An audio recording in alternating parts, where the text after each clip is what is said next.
क्यों आ रहा है तूने हवा में भांग मिलाया अपना नशा क्यों हो रहा है आंखों से मीठा तूने खिलाया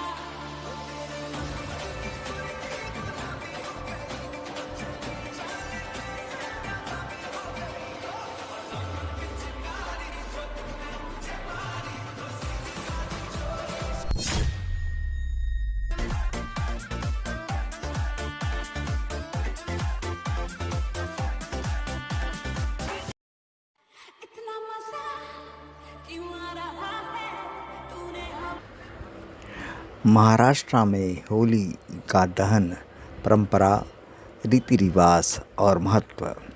होली भारत के सबसे लोकप्रिय त्योहारों में से एक है, जिसे पूरे देश में धूमधाम से मनाया जाता है। महाराष्ट्र में भी त्योहार बहुत खास होता है। होली केवल रंगों का त्योहार नहीं है, बल्कि इसे एक महत्वपूर्ण परंपरा जुड़ी हुई है, जिसे होलिका दहन कहा जाता है। महाराष्ट्र में इसे कई जगहों पर काम दहन भी कहते हैं।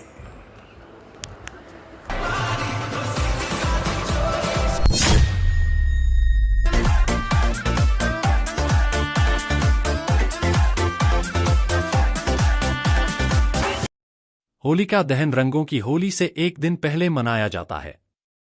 इस दिन बुराई पर अच्छाई की जीत का प्रतीक एक विशेष अग्नि अनुष्ठान किया जाता है। इस लेख में हम महाराष्ट्र में होलिका दहन के महत्व, इसकी पौराणिक कथाओं, रीति रिवाजों और अलग अलग क्षेत्रों में मनाए जाने वाले अनोखे तरीकों के बारे में जानेंगे। होलिका दहन की पौराणिक कथा। प्रहलाद और होलिका की कहानी। होलिका दहन का संबंध प्राचीन हिंदू कथाओं से है। यह कथा भक्त प्रहलाद और उसके पिता राक्षस राजा हिरण्यकशिपु से जुड़ी है। हिरण्यकशिपु एक अत्याचारी राजा था जो खुद को भगवान मानता था, लेकिन उसका बेटा प्रहलाद भगवान विष्णु का सच्चा भक्त था। प्रहलाद की भक्ति से नाराज होकर हिरण्यकशिपु ने उसे कई बार मारने की कोशिश की, लेकिन हर बार प्रहलाद बच जाता था। आखिर में हिरण्यकशिपु ने अपनी बहन होलिका की मदद ली, जिसे आग में न जलने का वरदान मिला था। होलिका ने प्रहलाद को गोद में बैठाकर जलती आग में प्रवेश किया, लेकिन भगवान विष्णु की कृपा से प्रहलाद बच गया और होलिका जलकर राख हो गई। इस घटना के बाद से होलिका दहन की परंपरा शुरू हुई, जो बुराई पर अच्छाई की जीत का प्रतीक है। 2. कामदेव और भगवान शिव की कहानी। महाराष्ट्र में होलिका दहन को काम दहन के रूप में भी मनाया जाता है।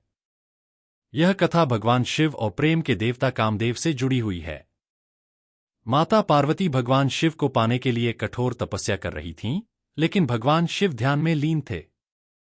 देवताओं को लगा कि अगर भगवान शिव नहीं जागे तो राक्षस तारकासुर का अंत नहीं होगा। इसलिए देवताओं ने कामदेव को भेजा ताकि वह शिवजी पर प्रेम बाण चलाकर उनका ध्यान भंग करे। जब कामदेव ने भगवान शिव पर प्रेम बाण चलाया तो शिवजी क्रोधित हो गए और अपने तीसरे नेत्र से कामदेव को भस्म कर दिया।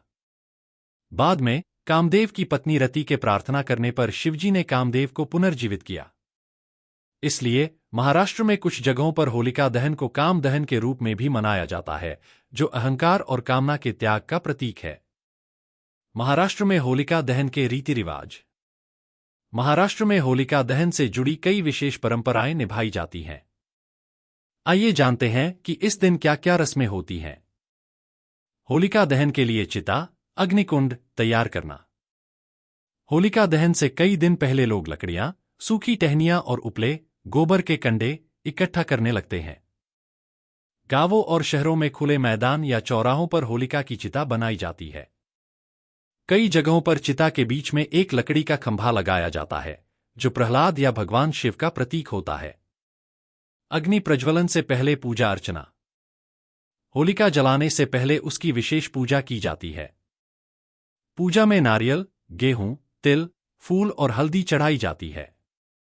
महाराष्ट्र में विशेष रूप से पुरणपोली, एक पारंपरिक मीठी रोटी, को भोग के रूप में चढ़ाया जाता है।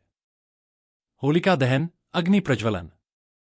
होलिका दहन के समय गांव या समाज का सबसे बुजुर्ग व्यक्ति या पुजारी अग्नि प्रज्वलित करता है। लोग अग्नि की परिक्रमा, प्रदक्षिणा करते हैं और भगवान का स्मरण करते हैं। महिलाएं अपने परिवार की सुख समृद्धि के लिए प्रार्थना करती हैं और अग्नि की राख को माथे पर लगाती हैं। होलिका दहन की राख का महत्व। होलिका दहन की राख को बहुत पवित्र माना जाता है। लोग इसे अपने माथे पर लगाते हैं और घर के चारों ओर छिड़कते हैं, जिससे नकारात्मक शक्तियां दूर होती हैं। किसान इसे अपने खेतों में डालते हैं ताकि फसल अच्छी हो। महाराष्ट्र में होलिका दहन के क्षेत्रीय रूप। महाराष्ट्र के अलग अलग हिस्सों में होलिका दहन को अलग अलग तरीके से मनाया जाता है। मुंबई और पुणे में होलिका दहन। शहरों में यह उत्सव बड़े मैदानों और मंदिरों के पास मनाया जाता है। कई जगह काम दहन की परंपरा निभाई जाती है, जिसमें कामदेव की प्रतिमा जलाने का रिवाज होता है। ग्रामीण महाराष्ट्र में होलिका दहन।